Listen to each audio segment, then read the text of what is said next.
반갑습니다. 6월 11일 오늘의 말씀은 예레미야 29장 4절에서 7절의 말씀입니다. 만군의 여호와 이스라엘의 하나님께서 예루살렘에서 바벨론으로 사로잡혀 가게 한 모든 포로에게 이와 같이 말씀하시니라. 너희는 집을 짓고 거기에 살며 텃밭을 만들고 그 열매를 먹으라.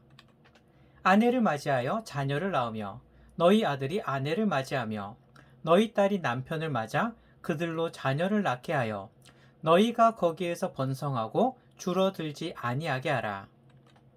너희는 내가 사로잡혀 가게 한 그 성읍의 평안을 구하고 그를 위하여 여호와께 기도하라. 이는 그 성읍이 평안함으로 너희도 평안할 것임이라. 아멘. 6월의 품성은 인내입니다. 인내란 무엇일까요? 끈기 있게 하나님의 때를 기다리는 것입니다. 오늘의 실천 사항은 바꿀 수 없는 것을 받아들인다입니다. 6월, 우리는 인내라는 품성을 훈련하고 있습니다. 솔직히 인내한다는 게 쉽지 않습니다. 인내해야 하는 시간이 결코 만만하지 않기 때문이죠. 우리는 인내의 시간이 아니라 당장을 좋아합니다. 뭐든지 당장 눈앞에 결과가 나타나는 것을 원합니다. 그런데 인내라고 하는 것은요, 기다리는 시간이 포함되어 있습니다. 끈기 있게 하나님의 때가 될 때까지 기다려야 하는 것입니다. 그래도 우리는 인내해야 합니다. 인내해야 열매를 누릴 수 있기 때문입니다. 오늘 본문을 봅시다. 이스라엘은 남유다와 북이스라엘 두 나라로 나뉘어지게 됩니다. 그리고 북이스라엘은 아수르에게 멸망당하였고 뒤이어 남유다도 바벨론이라는 강대국에 멸망당하여 백성들이 포로되어 잡혀갔습니다. 바벨론에 포로되어 잡혀간 남유다 백성들은 어떤 소망을 가질까요?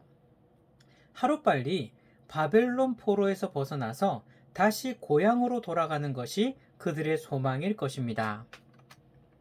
그런데 오늘 말씀의 5절과 6절을 보시기 바랍니다. 하나님께서는 바벨론에 포로되어 잡혀간 자들에게 그곳에서 집을 짓고 거기에 살면서 텃밭도 만들고 아내도 맞이하고 자녀도 낳는 등 한마디로 바벨론에서 정착하며 살라고 말씀하십니다. 이것은요, 완전히 남유다 백성들의 기대와는 반대가 아닙니까? 그들이 바랬던 꿈은 하나님께서 속히 우리들을 포로됨에서 건져주시고 고향으로 돌아갈 수 있게 해주시기를 바랬는데 하나님께서는 오히려 바벨론 그곳에서 정착해서 살라고 하시니 남유다 백성들 입장에서는 이 말씀이 얼마나 충격일까요? 더구나 한번 7절을 볼까요? 7절을 보면 하나님께서는 자신을 포로로 잡은 바벨론의 평안을 위해서 기도하라고 말씀하십니다. 철천지 원수 같은 바벨론인데 오히려 바벨론의 평안을 위해서 기도하라니요. 남유다 백성들에게는 이 말씀이 충격이었을 것입니다. 근데 중요한 것은요, 그러면 어떻게 해야 할까요? 이 질문이 굉장히 중요합니다. 그러면 어떻게 해야 할까요? 그러면 어떻게 해야 할까요? 남유다 백성들이 기대하고 꿈꾸었던 것과는 완전히 반대되는 하나님의 말씀이 주어진 것입니다. 우리도 사실 이런 경험을 하지 않습니까? 내가 바라던 것이 있었습니다. 내가 계획하고 꿈꾸던 것이 있었습니다. 그런데 내가 바라고 계획했던 대로 일이 진행되는 것이 아니라 이상하게 그 상황들이 내가 바랬던 것과는 정반대로 흘러갈 때가 있지 않습니까? 또한 하나님께서 나에게 말씀을 주시는데 하나님께서 나에게 주신 그 말씀이 내가 바랬던 것과는 전혀 다른 말씀을 주실 때도 있지 않습니까? 그때 우리는 이 질문을 해야 합니다. 그러면 어떻게 해야 할까요? 정답은요, 내 생각과 다르더라도 순종해야 한다는 것입니다.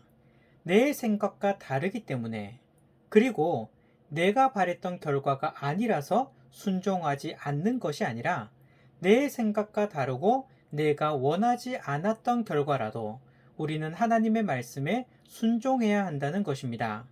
중요한 것은요, 내 생각에 맞게 하나님께서 생각을 바꾸셔야 하는 것이 아닙니다. 오히려 하나님의 생각에 맞게 나 자신을 바꾸어야 합니다. 하나님의 생각에 맞게 내 생각을 바꾸어야 한다는 것입니다. 왜일까요? 하나님의 생각이 항상 정확하기 때문입니다. 하나님의 생각은 한 번도 틀림이 없기 때문입니다. 내 생각보다 훨씬 높으신 하나님의 생각이기에 그 생각이 정답인 것을 알아야 합니다. 다시 본문으로 돌아갈까요? 하나님께서는 남유다 백성들에게 바벨론에 정착하고 살라고 말씀하십니다. 이것은 분명 남유다 백성들이 원했던 말씀이 아닙니다. 그들은 지금이라도 당장 포로 생활에서 벗어나서 고향으로 돌아가기를 바랄 것입니다.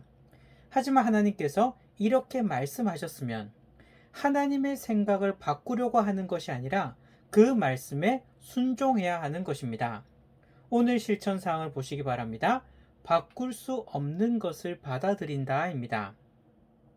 하나님께서 말씀하실 때 비록 그것이 내가 바랬던 결과가 아니라도 그렇다 할지라도 우리는 순종해야 합니다.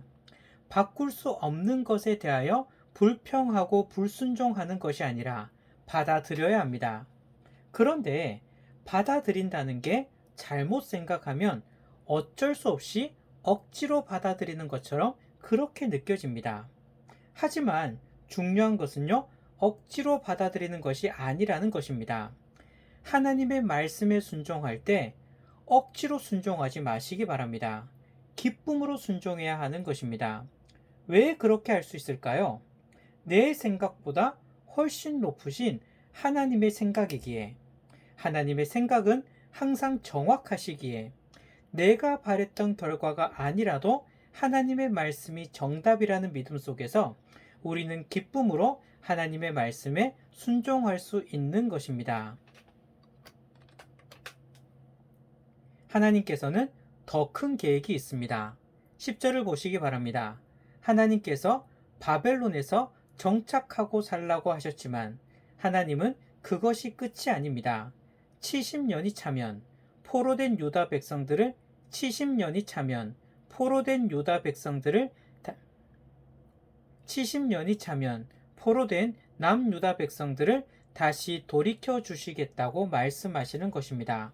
우리는 지금 이 순간만 보지만 하나님은 저 끝까지 계획을 이미 세우시고 하나하나 한치의 차질도 없이 진행시켜 나가시는 것입니다.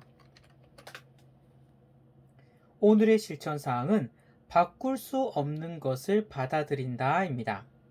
내 생각과 다르다 하더라도 내가 바랬던 것이 아니라 할지라도 바꿀 수 없는 것에 대하여 낙심하지 마시고 하나님의 더 큰 계획과 뜻이 있음을 믿으며 온전히 순종하시는 밀락 성도님들이 되시기를 바랍니다.